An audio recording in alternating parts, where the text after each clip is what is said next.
the business of the newspapers. Florence Villeminot is with us once more. Hey to you, Flo. Hey, hello. We're going to start off, of course, with it's our top story this morning as well. That, of course, the fatal police shooting of an African-American man in the US on Tuesday. That's right, and this happened in Charlotte, North Carolina. There's been lots of unrest there. We've seen protests this evening. Front page news in the US. You can see here the front page of the Wall Street Journal. Charlotte is trying to restore order after this shooting that led to riots. Now, Charlotte is the biggest city in North Carolina, and it's an interesting place. It's a place that's often prided itself on being a city with order and a city with racial harmony. And so these riots have really shaken Charlotte's self-image. If we take a look at the editorial in the Charlotte Observer today, you can see it's really in shock as to what's happening. The title of the editorial here is "A Charlotte We Didn't But Should Recognize." What happened to our city? We see these streets in this footage of riots. We don't even recognize our streets. But this, like it or not, is who we are right now. And it says, just like in other U.S. cities, in Charlotte, black people often feel threatened in their interactions with law enforcement and powerless in other ways. And we may not like this, but this is something that we cannot ignore. It's something that we must address.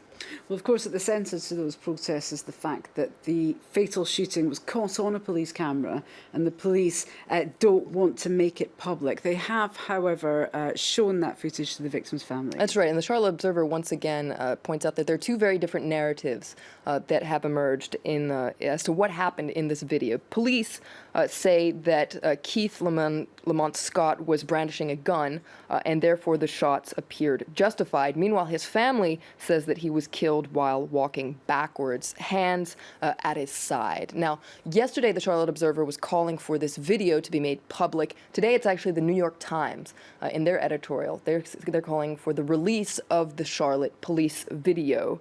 Now, the New York Times says that keeping the public in the dark essentially highlights and heightens tensions and undermines trust in law enforcement. And it says that the Charlotte Police Department really chose the wrong reaction to what happened here. Stonewalling is not the way forward. Transparency would have been the wisest course. Well, there is a stark contrast, really, between what's happened in Charlotte, North Carolina, and, of course, what happened in Tulsa, Oklahoma, where another black man was killed by police. That's right. Completely different reactions from the Tulsa Police Department. They essentially opted to release multiple videos of a police officer shooting and killing an unarmed black man, Terrence Crutcher. In the video, apparently you can see his hands up in the air. So they made that video public. I watched it. A lot of people could watch that video. But you can see there's a real debate. Should these cities, should they release a video or not? Because it's actually not that simple. Releasing a video doesn't mean that there will be calm afterwards. In fact, sometimes it can fan the flames of the situation on the ground. And so you can see here, cities are really wrestling with how to approach these kind of police shootings that unfortunately are becoming very regular. Let's move on to something completely different now, Flo. In Poland yesterday, Parliament began discussing two controversial proposals dealing with abortion laws. That's right. Let's start by looking at the conservative daily Rzeczpospolita. I hope that's how you pronounce that paper there. It's very interesting. They're talking about a clash of two worlds of different values that we're seeing here.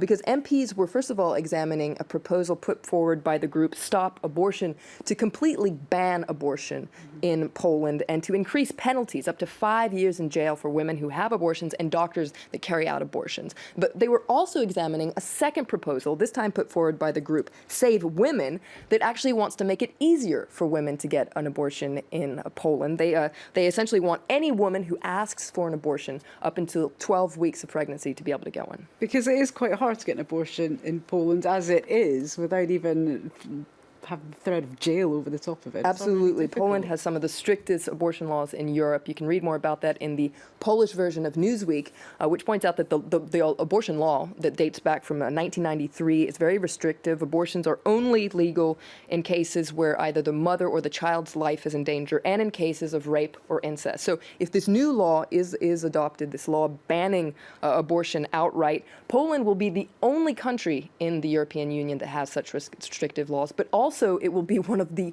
only countries in the world that has such restrictive laws on abortion. And just finally, Flo, the French President François Hollande, he's coming in for some criticism for the way he's reacting to the unrest in the Democratic Republic of Congo. That's right. Le Courrier International publishes a piece by Le Pays, that's a paper from Burkina Faso, which is critical of François Hollande. And what's interesting is François Hollande has been critical of Joseph Kabila, the president of the DRC, for wanting to run again for president, even though that goes against the constitution. So he sounds like he's defending democracy here. Why is Le Pays critical of Hollande? Well, it's because he's being really harsh when it comes to Kabila, but really soft when it comes to other African countries. For instance, the smaller Republic of Congo or Gabon. More recently, we saw that the president didn't really react to what was going on there, where there were also street protests and chants to defend democracy, etc. So you can see here, this article says that Hollande is suffering from selective indignation.